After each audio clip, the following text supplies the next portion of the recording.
Hello guys, welcome to my channel Ritu's knowledge house. तो कल हम लोगों ने बात की थी समावेशी शिक्षा की। यूनिट 4 हम लोगों ने स्टार्ट कर दी थी। कल की वीडियो जिसने नहीं देखी हो वो कल की वीडियो देख लें। और जो थोड़ा सा लगता है कि इसमें कुछ मेरा छूट गया था, मैं आप लोग को बता देती हूँ। देखिए, कल मैंने बताया था आप लोग को कि एकीकृत शिक्षा आई है। एकीकृत शिक्षा ये कब आई थी? 1974 में। ठीक है, तो इसमें क्या था, एक स्कूल तो ओपन किए गए, उसमें सब सारे स्टूडेंट को रखा गया, सब तरह के स्टूडेंट रखे गए, प्रतिभाशाली भी थे इसमें और सामान्य बालक भी थे। मतलब हर तरह का बालक इसमें रखा गया, मंदबुद्धि, पिछड़ा बालक, हर तरह का बालक इसमें रखा गया। जो शारीरिक रूप से विकलांग था या मानसिक रूप से विकलांग था, सारे बालक इसमें रखे गए। लेकिन इसमें क्या करा गया कि सुविधाएं नहीं दी गई। जैसे कोई बच्चा है, अगर कोई बच्चा जैसे चल नहीं पा रहा है ना, तो उसको क्या कहते थे, कोई भी गेम वगैरह अगर कुछ करवाया जाता था तो उसको कह दिया जाता था कि बेटा आप साइड में बैठ जाओ, और जो अच्छे बच्चे होते थे उनको ही ले लिया जाता था, उनसे गेम वगैरह करवाए जाते थे। और मतलब ऐसा नहीं था कि अगर बच्चा अगर कुछ नहीं कर पा रहा है, वो वाला गेम नहीं खेल पा रहा है, तो उसके लिए दूसरा गेम दे दिया जाए, इस टाइप से नहीं होता था। तो ये जो था, ये सबसे बड़ी कमी रही एकीकृत शिक्षा की। मतलब बच्चों को एक साथ रखा तो गया, लेकिन उन पर ध्यान नहीं दिया गया, है ना। तो फिर इसके बाद में फिर जब देखा गया तो उसके बाद में आई फिर समावेशी शिक्षा। लेकिन फिर आई समावेशी शिक्षा। फिर जब इसमें निरीक्षण किया गया, सर्वे किया गया, तो पाया गया कि बच्चों को जो सुविधाएं मिलनी चाहिए वो सुविधाएं वहाँ नहीं मिल पा रही हैं। फिर उसके बाद में जब नई शिक्षा नीति आई, जब 1986 में नई शिक्षा नीति आई, तो उसमें कहा गया कि कड़ाई से इस चीज़ के रखा गया कि समावेशी शिक्षा को लाया जाए और उसमें बच्चों के अकॉर्डिंग सारी सुविधाएं दी जाएं जिसकी उनको आवश्यकता है। ठीक है, तो फिर क्या हुआ कि समावेशी शिक्षा आई। समावेशी शिक्षा में सारे स्टूडेंट रखे गए। ठीक है, अब जिसको जो भी प्रॉब्लम है उसके अकॉर्डिंग उसको सुविधाएं दी गई। जैसे कोई बच्चा मंदबुद्धि बच्चा है तो उसके अकॉर्डिंग उसको क्या करेंगे, हम आगे सीट पे बिठा लेंगे। टीचर को ये ध्यान रखना होगा कि उसको कहाँ बिठाना है, आगे की सीट पे बिठाना है। तो उस बच्चे पर टीचर क्या करेंगे, ज़्यादा ध्यान करेंगे, उस पर ज़्यादा फोकस किया जाएगा, तो वो बच्चा जो धीमी गति सीख रहा है उसमें इम्प्रूवमेंट हो सकता है ना। या जो एक बच्चा है जिसको कम दिखाई देता है, उसकी विजिबिलिटी कम है, ठीक है, तो वो उसे दूर से ब्लैक बोर्ड साफ दिखाई नहीं देता है, तो उसको क्या करेंगे, आगे बिठाएंगे जिससे उसको ब्लैक बोर्ड साफ दिखाई दे और वो अच्छे से चीज़ें लिख पाए, समझ पाए। या फिर जैसे जो बच्चे चल नहीं पाते हैं, जो फिजिकली वीक हैं, जो उनके पैर में प्रॉब्लम है, तो उनके लिए क्या व्हील चेयर वगैरह होती ही है, तो उनके लिए क्या किया गया, स्टेयर पर नहीं चढ़ सकते हैं, उनके लिए रैंप बनाए गए। ठीक है, तो रैंप पर उनकी व्हील चेयर है वो आराम से ऊपर चढ़ जाएगी। वो अगर लाइब्रेरी वगैरह में कहीं पे लैब में जाना चाहते हैं तो जा सकते हैं। वो देखिए, अब लैब अगर मान लीजिए 2nd फ्लोर पर है, 3rd फ्लोर पर है, तो बच्चे कैसे जाएगा, तो इसलिए क्या किया गया कि रैंप बनाए गए। ठीक है, अब इसी के लिए जो एक शब्द आता है उसको आप लोग देख लीजिएगा, बाला, BALA। इसका मीनिंग क्या होगा, बिल्डिंग एज लर्निंग एड्स। एक ऐसी बिल्डिंग जो बच्चों के अनुकूल बनाई गई, ठीक है, जिसमें लर्निंग एड्स हैं सारी प्रॉपर। तो ये कैसी बिल्डिंग है जिसमें सब बच्चे आराम से सीख सकते हैं, अपनी शिक्षा को पा सकते हैं, जो भी उनको जिस चीज़ की भी जरूरत है उसको वहाँ पे वो सुविधाएं दी जाएंगी। ठीक है, तो ये है समावेशी शिक्षा। कल मैं इसको थोड़ा सा एक्सप्लेन करना भूल गई थी, आज मैंने इसको एक्सप्लेन कर दिया है, तो आप लोग समझ ही गए होंगे इसको।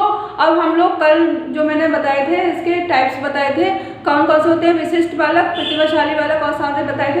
तो हम स्टार्ट करते हैं आज। सबसे पहले लेंगे हम प्रतिभाशाली बालक। देखिए, प्रतिभाशाली बालक आप लोग जानते ही हैं, जिनकी IQ लेवल 140 या इससे ऊपर होती है, कौन से बालक कहलाते हैं, इससे अधिक कौन से बालक कहलाए जाते हैं, प्रतिभाशाली बालक कहलाए जाते हैं। ठीक है, तो इनके सीखने की योग्यता, क्षमता और इनके जो बुद्धि लब्धि है, ये सब चीजें कैसे हैं, अधिक है, सामान्य बच्चों से ज्यादा हैं। इनमें सृजनात्मकता का विकास ज़्यादा जल्दी से हो जाता है। ये मैथ में और साइंस में ये अच्छा अपना इसको अच्छी चीज़ें कर पाते हैं, है ना, बहुत अच्छे से कर पाते हैं। ये लेखन में भी जा सकते हैं, ये यंत्र में भी जा सकते हैं।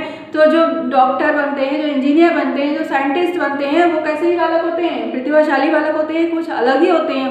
वो सामान्य बच्चों से कैसे होते हैं, अलग होते हैं, है ना।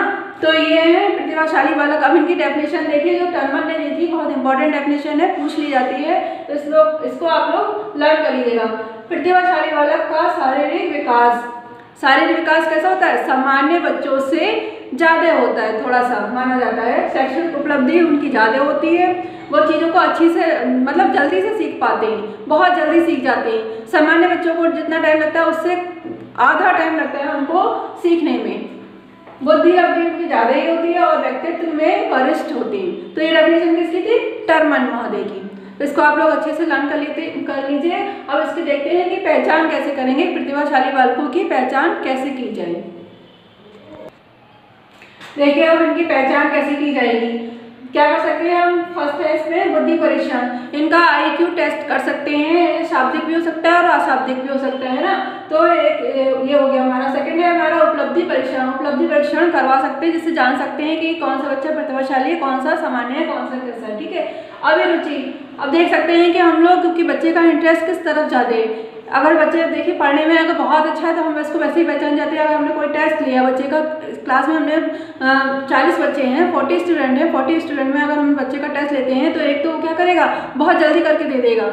पेपर जो होता है, वो टेस्ट जो होता है बहुत जल्दी, अगर सामान्य बच्चे आधे घंटे में पेपर कर रहे हैं तो वो बच्चा 10 मिनट में करके दे देगा, है ना। तो एक तो ये है, और जो उसके मार्क्स होंगे वो 10 ऑफ द 10 होंगे, है ना। तो ये हो सकता है।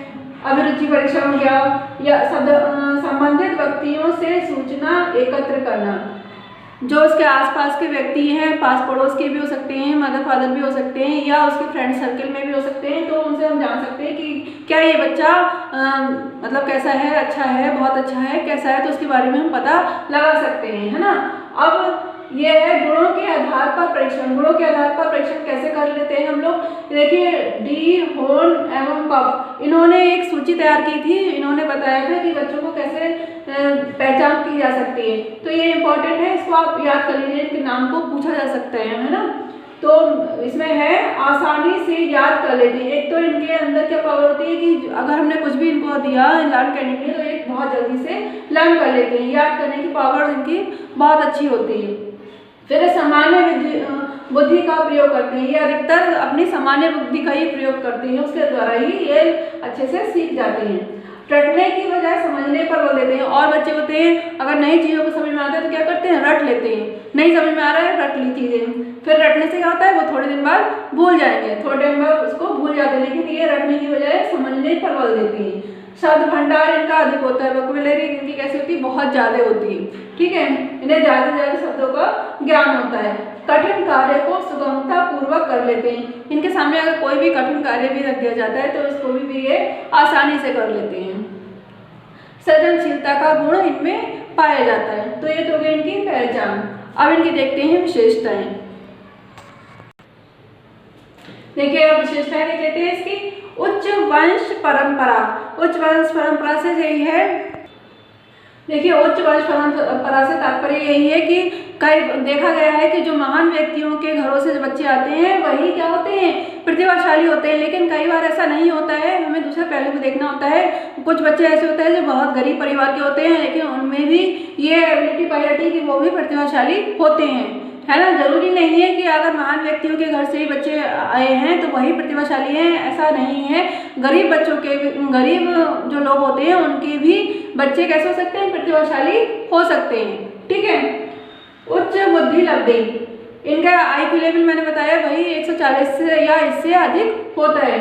ये इनकी विशेषता होगी। शारीरिक विशेषता, शारीरिक विशेषता ये होगी कि जो सामान्य बच्चे होते हैं उनसे ये बच्चे लगभग 1.7 इंच लंबे कह सकते हैं ना, हो सकते हैं। और इनका जो बॉडी का स्ट्रक्चर हो तो वो भी थोड़ा सा, वेट भी थोड़ा सा ज़्यादा हो सकता है, कुछ हो सकता है ऐसा, है ना। और फिर ये अध्ययन की योग्यता, इनमें अध्ययन स्टडी करने की योग्यता बहुत ज़्यादा होती है, बहुत पावर होती है इनके अंदर। ये बहुत जल्दी थकते नहीं है ना, चीज़ों को जल्दी से लर्न भी कर लेते हैं। और ये नहीं है कि अगर इन्होंने थोड़ा सा पढ़ लिया तो ये थक जाएंगे, है ना। तो ये नहीं है। अब ध्यान की योग्यता, इनमें चिंतन, मनन, कल्पना शक्ति का विकास बहुत तेजी से होता है। ये ध्यान एकत्रित करने वाले होते हैं, ठीक है। किसी भी चीज़ पर अगर स्टडी कर रहे हैं, किसी भी पॉइंट पर किसी भी चीज़ पर अगर ये स्टडी कर रहे हैं तो उस पर पूरा ध्यान अपना लगा देते हैं, एकाग्र होकर तभी स्टडी करते हैं, है ना। फिर है अमूर्त चिंतन की योग्यता।